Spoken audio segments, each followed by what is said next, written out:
క్రీస్తు నామంలో అందరికీ వందనములు. ఈ దినం దేవుని వాక్యం 121వ కీర్తన.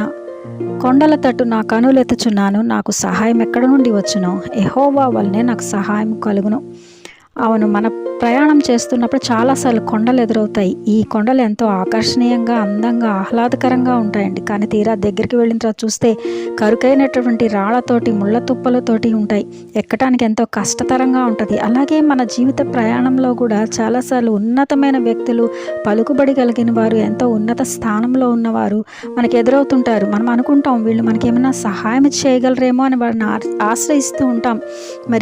కానీ మనుషుల సహాయం వ్యర్థమని దేవుడు చెప్తున్నాడు. అయితే ఈరోజు దేవుడు చెప్తున్నాడు, నేను సహాయం చేసేవాడను, మీ చేయి పట్టుకొని నడిపిస్తానని చెప్తున్నాడు. అది ఎటువంటి వ్యాధైనా, ఎటువంటి భారమైన వాటన్నిటిలోంచి బయటికి తీసుకుని వచ్చేటువంటి గొప్ప దేవుడు మన దేవుడు. ఆయన వైపు చూద్దాము.